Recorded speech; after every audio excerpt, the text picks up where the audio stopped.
Vamos a orar en esta tarde. Padre Santo, santificado sea tu nombre. Señor, te damos gracias, Padre, por el privilegio de adorarte en esta tarde. Gracias, Señor, porque tú recibes, Padre, la adoración de tus hijos, porque somos imperfectos, aunque tenemos debilidades, somos redimidos por la sangre de Jesús. Y tú nos aceptas, Señor, por tu Hijo amado Jesús, por tu Hijo amado Jesucristo, que pagó el precio por nuestros pecados en esa cruz, para que nosotros podamos decir, Abba, Padre. Señor, te damos gracias en esta tarde. Pedimos que tú te muevas en medio de nosotros con poder y que hables a nuestros corazones, Señor. Que sean nuestros corazones, Padre, animados por el poder de tu palabra. Gracias, Señor, te damos. En el nombre poderoso de nuestro Señor Jesucristo. Amén.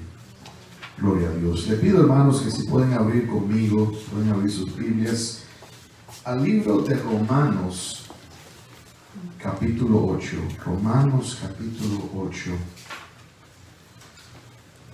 En este día quisiera hablarles sobre un tema titulado Herederos de Dios. Herederos de Dios. Verdaderamente que le damos gracias al Señor, que el Señor en su poder está con nosotros. Hoy nuestro hermano Juan había hablado sobre la herencia que tenemos en el Señor. Y eso no fue de casualidad. No fue de casualidad que nuestro hermano Michael había escogido las canciones que tienen que ver con nuestra relación. Y tenemos con el Padre. Vemos que Dios está en control. Romanos capítulo 8. Vamos a leer el versículo 12 al 17. Y después entraremos a los detalles de la palabra. Amén. Dice la palabra de Dios, empezando en Romanos capítulo 8, versículo 12, dice: así que, hermanos, deudores somos, no a la carne, para que vivamos conforme a la carne. Porque si vivís conforme a la carne, moriréis. Mas si por el Espíritu hacéis morir las obras de la carne, viviréis. Porque todos los que son guiados por el Espíritu de Dios, estos son hijos de Dios. Pues no habéis recibido el espíritu de esclavitud para estar otra vez en temor, sino que habéis recibido el espíritu de adopción, por el cual clamamos, Abba, Padre. El Espíritu mismo da testimonio a nuestro espíritu de que somos hijos de Dios. Y si hijos, también herederos, herederos de Dios y coherederos con Cristo, si es que padecemos juntamente con Él, para que juntamente con Él seamos glorificados. Gloria a Dios. Gloria a Dios. Hermanos, si hay un título que nosotros debemos de valorar y debemos de conocer profundamente qué es su significado, es conocer qué es lo que significa ser llamado un hijo de Dios. En la palabra de Dios nosotros vemos que los redimidos tienen varios títulos, ¿verdad? Son llamados siervos de Dios, son llamados soldados de Dios, son llamados amigos de Dios. Y aunque todos estos títulos son excelentes, el que sobrepasa a cada uno de ellos es ser llamado un hijo de Dios. Qué prestigioso es en este mundo ser llamado un hijo de un rey, ser llamado un hijo de un presidente, pero cuánto más ser llamado el hijo del Dios viviente. Cuánto más es ser llamado hijo de un Dios que es rey sobre toda la tierra, que es rey de reyes, señor y señores.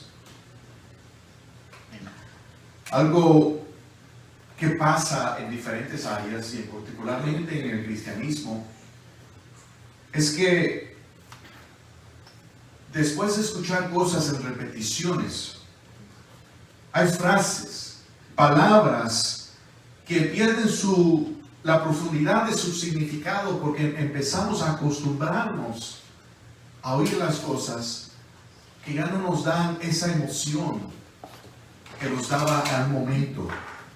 Me imagino que cuando leemos en el pueblo de Israel, vemos que de tantas veces ellos de escuchar cómo el Señor había abierto el mar rojo, cómo el Señor les había liberado del pueblo de Egipto, llegó un momento donde por las distracciones que ellos tenían, perdió el impacto esa historia en sus corazones.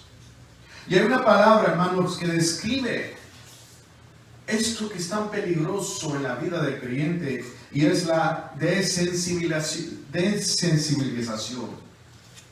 Cuando nosotros perdemos la sensibilidad a la palabra de Dios, cuando perdemos esa emoción que nos trae la palabra de Dios cuando la primera vez la habíamos escuchado, cuando ya no crea en nosotros una reverencia, ese es un momento bien peligroso para el cristiano. Y en muchos casos vemos que esto pasa cuando nos distraemos con las cosas del mundo. Nuestras mentes y nuestros corazones empiezan a llenarse con diferentes distracciones que ya la palabra no tiene el efecto porque nuestros corazones empiezan a endurecer. Y vemos, hermanos, que no solo se ha perdido la sensibilidad a la palabra de Dios, pero por medio de los entretenimientos, también hemos perdido la sensibilidad a la maldad del mundo. Hemos visto como desde el año 50 las personas han estado aceptando más y más la perversidad. Y vemos como el enemigo empieza con una cosa, de repente sale en una televisión un hombre afeminado y se empieza a aceptar eso. Después el hombre empieza a hacer diferentes cosas y de repente sale como un carácter homosexual, donde ya está libre, está abierto lo que el enemigo quiere hacer, y vemos como las personas se van acostumbrando a que ese grado de temperatura se va aumentando. Y lamentablemente eso ha pasado con el pueblo de Dios. Hemos aprendido a tolerar a la maldad en nuestras vidas, pero cuando nosotros, hermanos, entramos en una profundidad con el Señor, Él nos empieza a enseñar que esas cosas no son buenas. Nos empieza a enseñar que no debemos escuchar y que no debemos ver, porque eso contamina al corazón. Y vemos que esto es aún más obvio mientras se acerca la venida de nuestro Señor Jesucristo.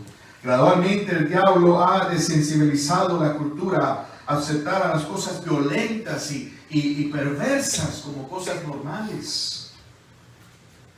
No perdamos, hermanos, la sensibilidad a los peligros de este mundo. Una de las oraciones que nosotros debemos orar es que la palabra de Dios sea fresca. Antes de orar, antes que nos empecemos a leer la palabra de Dios, pedirle: Señor, esta palabra refresque mi alma y sea como se la estoy leyendo por la primera vez. Que mi corazón se emocione como la primera vez que tú me enseñaste esto. Que no pierda yo la sensibilidad al poder de tu palabra. Luego vemos, hermanos, que los que han puesto su fe en Cristo Jesús, los que han nacido, la Biblia dice que ellos son hijos de Dios. La Biblia dice en Juan capítulo 1 versículo 12, dice: mas a todos los que le recibieron, a los que creen en su nombre, les dio potestad de ser hechos hijos de Dios, los cuales no son engendrados de sangre, ni de voluntad de carne, ni voluntad de varón, sino de Dios. Es ser llamado un hijo de Dios es un privilegio, y es un privilegio que no viene porque nosotros lo escogimos, sino porque Dios quiso que nosotros seamos llamados sus hijos, porque nosotros lo recibimos a Él, porque nos abrió los ojos para poder ser y poder recibir a Jesús y conocer que Él es el Mesías, que Él es el Salvador de nuestras almas. Sí. Eso viene por Dios. Eso no viene por inteligencia, eso viene por revelación. Cuando el apóstol Pedro le dice a Jesús, cuando Jesús le pregunta a Pedro, ¿quién dice que yo soy? Y él dijo que tú eres el Mesías, el Hijo de Dios Todopoderoso, el Dios viviente. Él le dijo que no fue carne ni sangre que se lo había revelado, sino su Padre.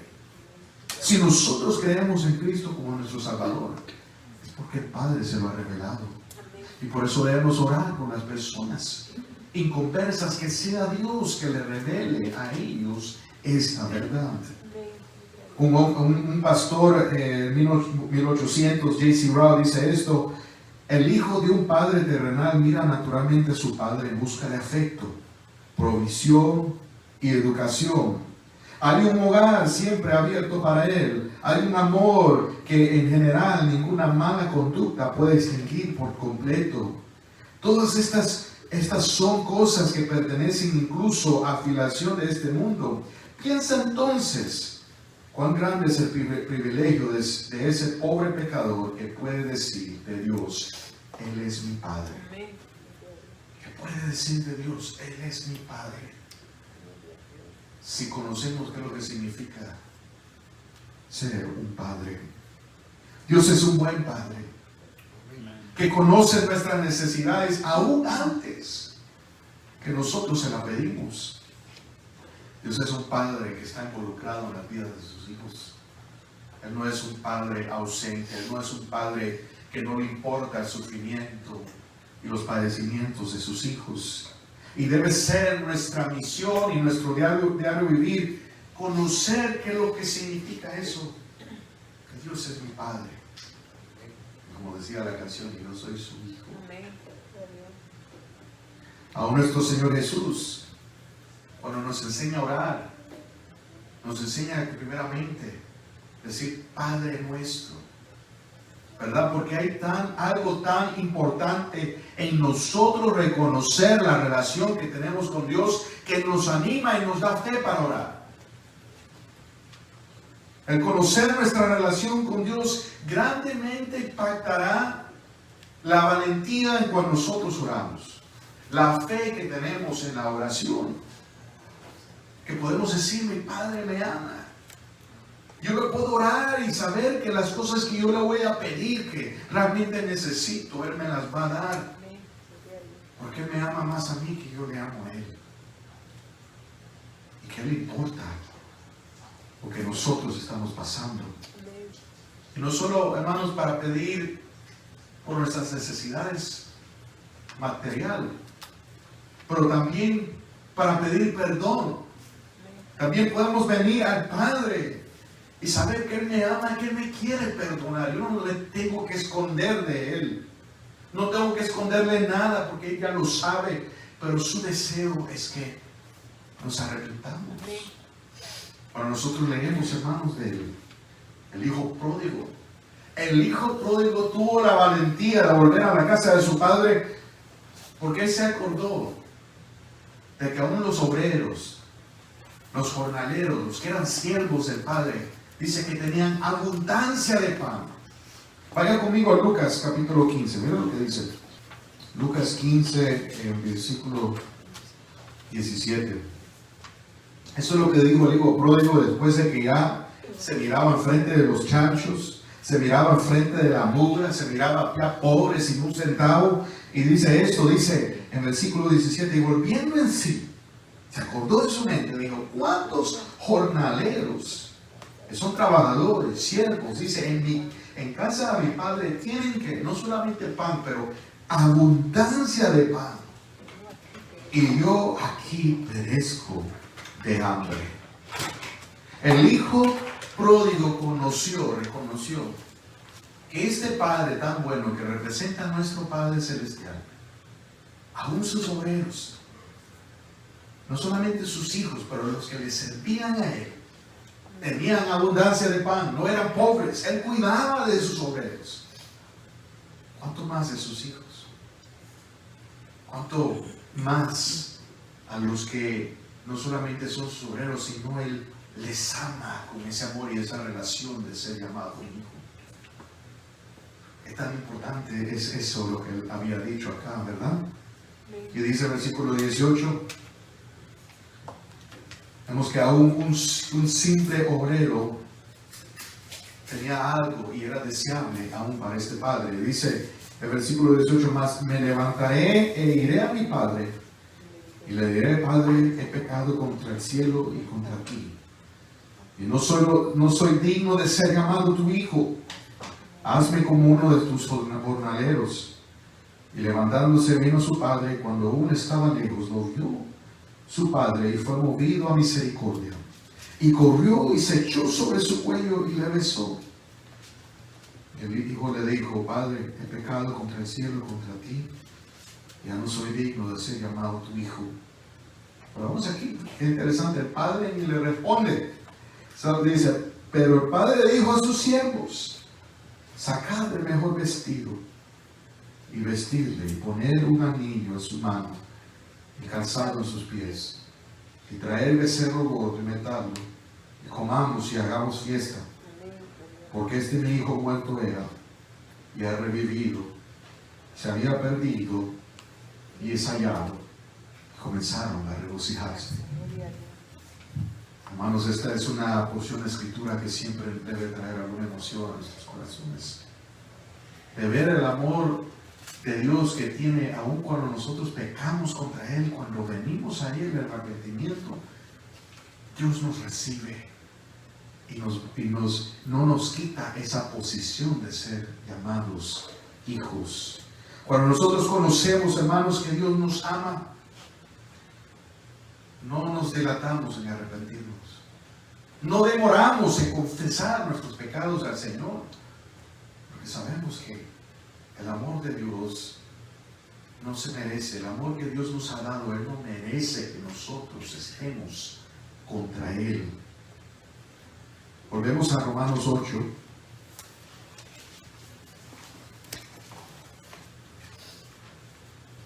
Versículo 16 dice, el Espíritu mismo da testimonio, 8:16, Romanos 8:16, el Espíritu mismo da testimonio a nuestro espíritu de que somos hijos de Dios.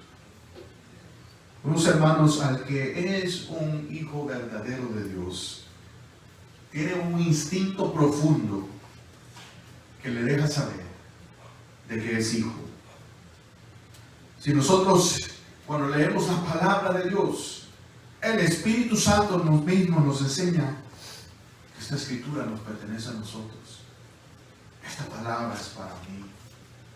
Hay algo en el cristiano que cuando peca contra Dios, le deja saber que ha hecho mal.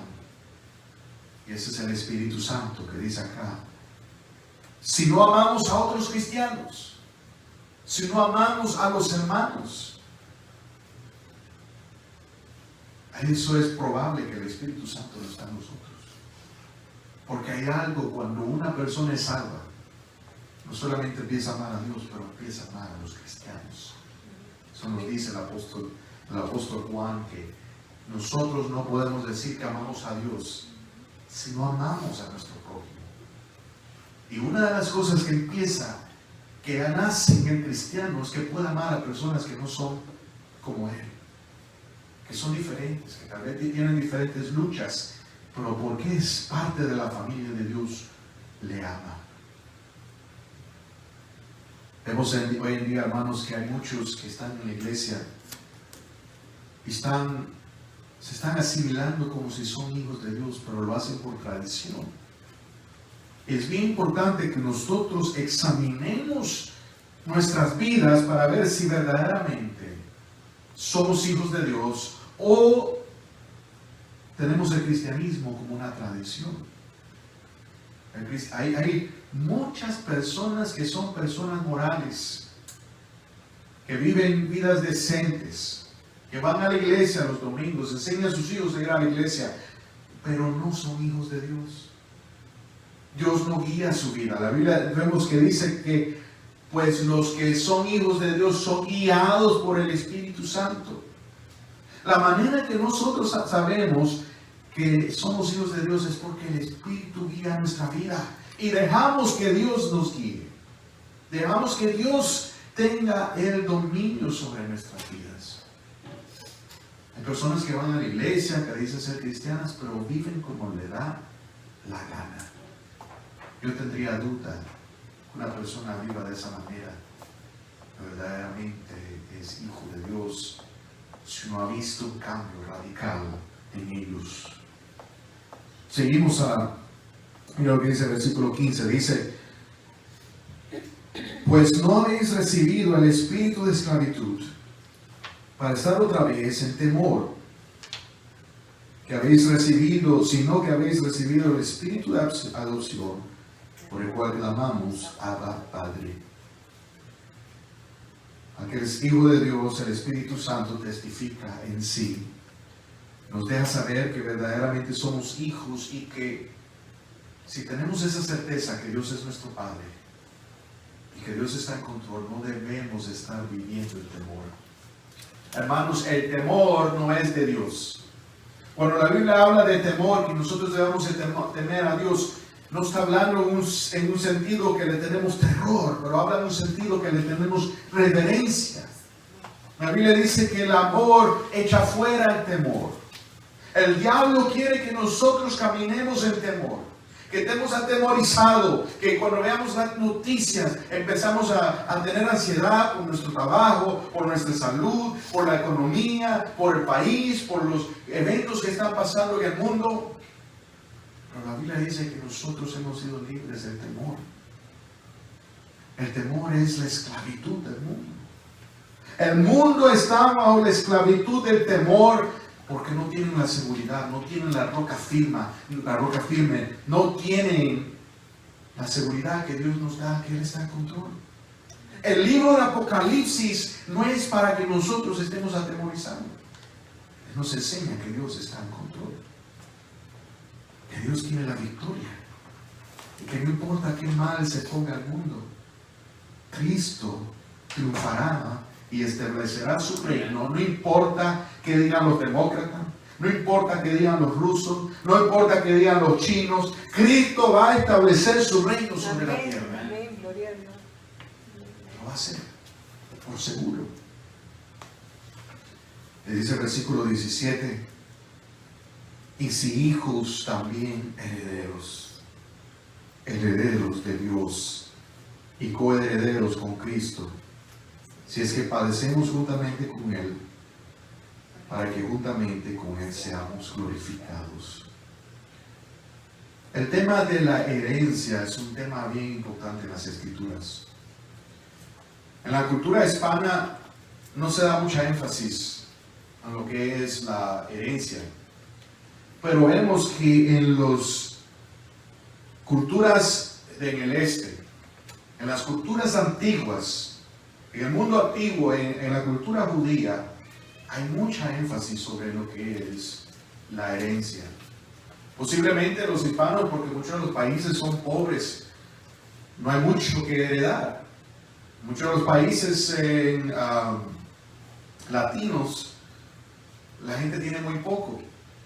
Entonces, en realidad no se hace un énfasis, simplemente que la mayoría de las personas se mantienen en esa misma economía. Pero cuando leemos en la palabra de Dios, vemos que la Biblia da una gran énfasis en lo que es la herencia, de Génesis hasta Apocalipsis. Vemos en el principio cuando Abraham recibe la promesa, después su hijo Isaac recibe la herencia de esa promesa que Dios le había dado a Abraham. Y vemos ese concepto desde Génesis hasta Apocalipsis. Y lo que nosotros debemos de descubrir es qué es lo que significa esa herencia, cuál es la herencia que nos pertenece a nosotros como cristianos. Aquí el apóstol Pablo dice algo profundo. Él dice que no solamente hemos sido hijos de Dios, dice, y si hijos, también herederos, y dice esto, herederos de Dios. Nosotros, hermanos, tenemos una herencia. Como hijos de Dios, No importa el estado económico, no importa de qué país somos, tenemos una herencia. Y eso es importante porque vamos en lugares como Cuba, ahí no pueden dar nada porque todo le pertenece al Estado. No reciben herencia. Pero si tú eres un cristiano en Cuba, tú tienes una herencia con Dios. No importa de qué país seamos. Una herencia, hermanos, que nadie la puede quitar. Vamos aquí, se han escuchado historias de personas que le han robado la herencia. Hay acontecimientos que los hijos mueren antes de los padres y no reciben la herencia de esos padres. Pero la herencia que nosotros tenemos en Cristo Jesús es incorruptible. No se puede perder. Y debemos de conocer lo que es. Y lo que yo te puedo decir, hermanos, que esta herencia que nosotros tenemos no tiene que ver nada con riquezas terrenales. Cuando nosotros leemos en la palabra de Dios, vemos que en el cielo el oro es tan insignificante que el oro se usa para pavimentar las calles. Imagínense, hermanos, que nosotros usemos aquí el oro para concretar una calle. Significa que allá el oro no va a tener ninguna importancia. A Dios no le importa el oro y la plata. Es insignificante para Dios. Tenemos que deshacernos de nuestra mentalidad para las cosas materiales.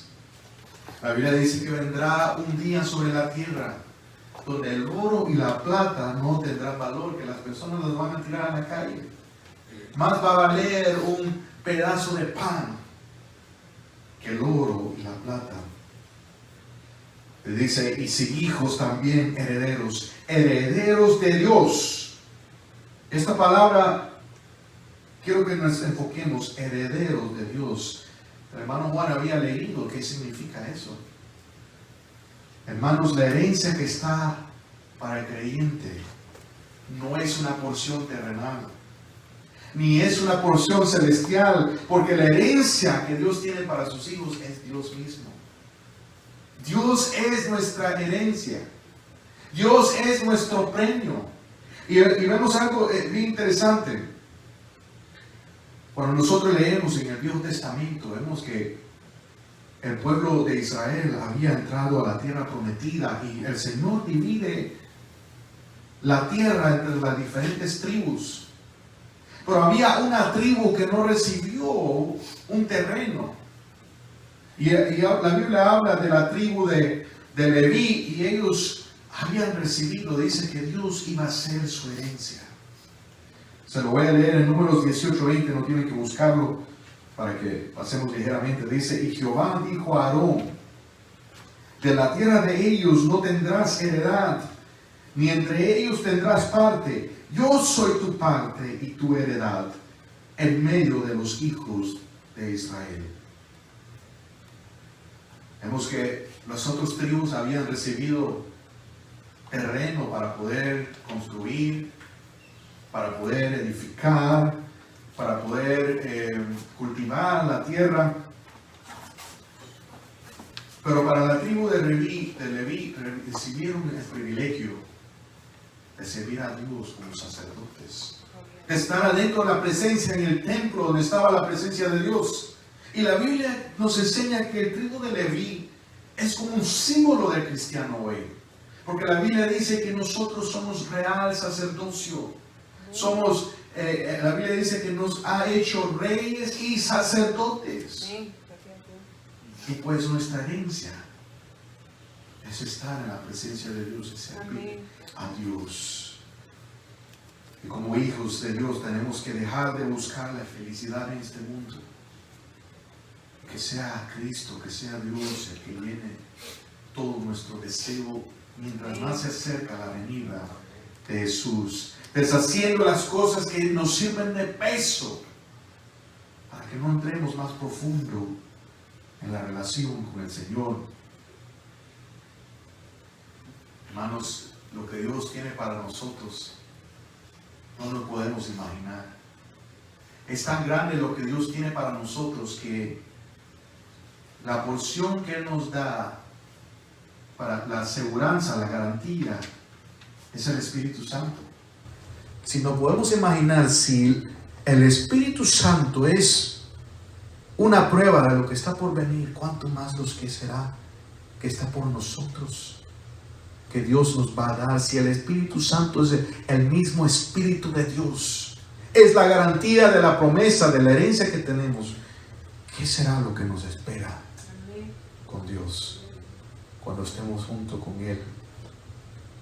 ¿Qué será tener la plenitud de la presencia de Dios, donde podamos estar y verlo cara a cara sin morir?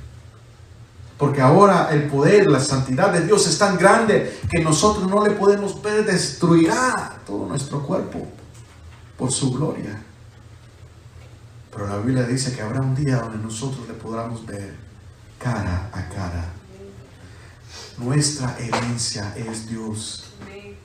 Nuestra herencia es Dios. Dios es lo más precioso que Él nos puede dar. Es Él mismo. Y a veces, hermanos, nosotros despreciamos eso cuando no valoramos la presencia de Dios. Y eso es algo bien peligroso. Nosotros leemos en el Viejo Testamento, hermanos, de un hombre llamado Esaú y su hermano Jacob. Y la Biblia dice que Esaú, por un momento de placer, por un momento de que tenía hambre, vendió su herencia, vendió lo más precioso que él tenía por un momento. Y la Biblia nos enseña, hermanos, que hay muchos en esta tierra que por el placer y las cosas que este mundo ofrece están vendiendo su herencia. Mira lo que dice la palabra de Dios. Vaya conmigo en Hebreos capítulo 12. Vamos a ver el versículo 14 al 17.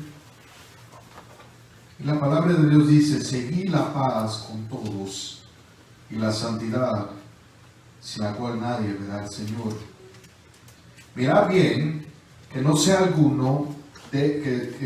que alguno deje de alcanzar la gracia de Dios, que brotando alguna raíz de amargura os estorbe, y por ellos muchos sean contaminados. Dice: no sea que haya algún fornicario o profano como Esaú, que por una sola comida vendió su primogenitura.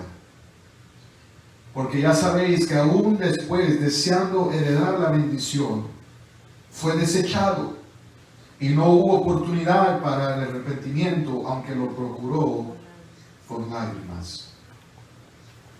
Vemos aquí que la palabra de Dios nos da una advertencia. Nadie nos puede quitar la herencia que Dios tiene para nosotros.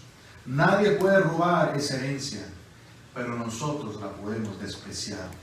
Nosotros la podemos abandonar. Nosotros la podemos vender para nuestra destrucción. Cuando buscamos a los placeres del mundo, a las cosas que el diablo nos ofrece, y no valoramos lo que Dios nos ha dado. Y la Biblia dice que hay personas que después buscan, cuando dice que buscó el arrepentimiento, no está hablando que él tenía arrepentimiento, sino él buscó a reversar lo que había hecho, y ya era muy tarde. Van a haber personas, hermanos, cuando Cristo venga, que van a estar con lágrimas, porque vivieron toda una vida por placer, una vida entera por sus deseos, y en ese momento van a llorar y a desear que pudieran ir atrás y cambiar todo, y ya será muy tarde. Ahora es el momento, hermanos, que nosotros podemos disfrutar de esta bendición. Y dice que no sea uno como Esaú, dice que sea fornicario o profano. Es decir, que no sea uno que por los placeres, el pecado sexual o lo que dice profano, es decir, una persona que no le da santidad a Dios, que no valora a Dios, una persona que dice que ama a Dios pero vive como si Dios no existe, no ve a Dios como santo. Eso es lo que significa un profano. Es una persona que no vive, camina en el mundo y no reconoce que hay cosas que debemos de caminar en santidad. Por eso dice el escritor, sin santidad nadie verá al Señor. Si nosotros queremos ver a Dios en nuestras vidas, tenemos que ser apartados. La tribu de Leví había sido apartado para Dios. Ellos no podían vivir de la manera que otros podían vivir.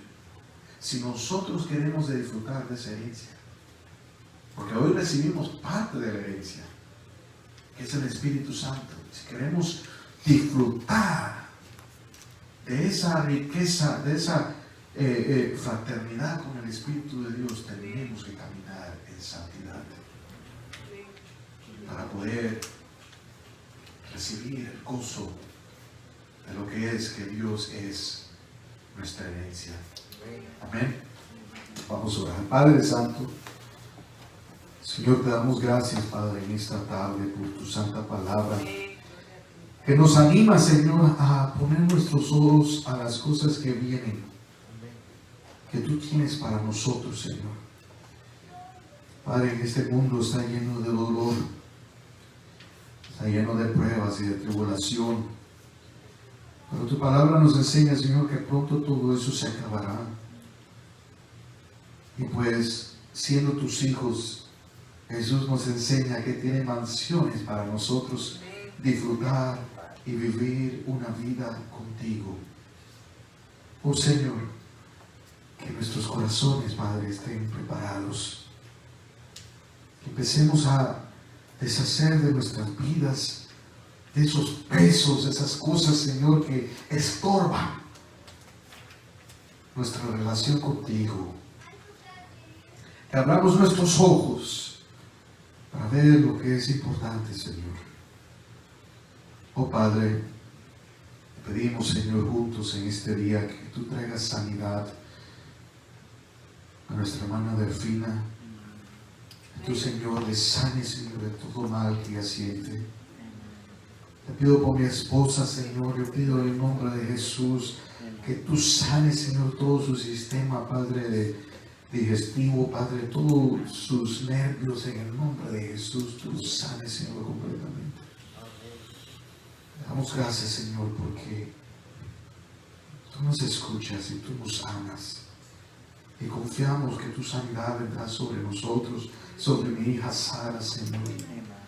Oh, Señor, gracias, porque tú eres bueno. Y tú, Padre, tu palabra nos enseña de que tú nos amas, que no hay nada imposible para ti, y que nosotros podemos venir ante ti con aseguranza, con corazones, Señor, con certeza de que tú nos escuchas y que tú obras por nosotros.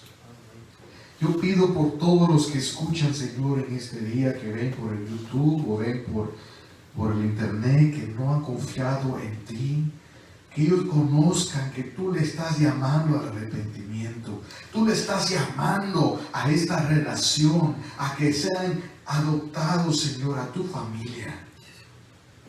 Tenemos, Padre, a los que son hijos adoptivos, tienen igual herencia como el cual es hijo natural. Y tu palabra dice que nosotros somos coherederos con Cristo Jesús. ¿Y qué tan profundo es esa promesa de que nosotros vamos a heredar con Cristo? Oh Señor, qué tan lindo misterio para poder descubrir. Yo pido, Señor, de todo el que oye, que no ha puesto su fe en Cristo Jesús, que en este momento tú, por medio del Espíritu Santo, le estés revelando de esta verdad de quién es Cristo, de que Cristo es Dios encarnado que vino a este mundo para morir por nuestros pecados, para que podamos ser perdonados, y que resucitó al tercer día en poder, enseñándonos de que tú habías recibido su sacrificio, y que si Él resucitó de los muertos, también resucitarán todos los que ponen su fe en Él. Yo pido, Señor, si hay alguien que está escuchando y tú le estás moviendo en su corazón, que ellos clamen a ti, que ellos digan: Señor Jesús, yo reconozco que he pecado contra ti. Yo reconozco que he quebrantado tu ley. Pero tu palabra dice que tú moriste por mis pecados. Y yo lo creo. Yo creo que tú derramaste tu sangre para perdonar mis pecados. Y ahora te pido de que me perdones, que me aceptes como un hijo, que me des un corazón nuevo y que me llenes con tu Espíritu Santo para que yo diga: Padre. Y sé que tú me escuchas y que de ahora y adelante camine contigo. En el nombre de Jesús. Amén. Amén. Padre, te damos gracias porque tú estás aquí con nosotros. Tú escuchas los padecimientos y los lamentos de tus hijos. Yo te pido, Señor, de que tú, Señor, obres poderosamente en este día, que seas tú glorificado y que vivamos vida, Señor, no despreciando esta herencia que está por delante, sino con nuestra mirada puesta por lo que está por venir. Gracias te damos en el nombre poderoso de nuestro Señor Jesucristo. Amén y amén.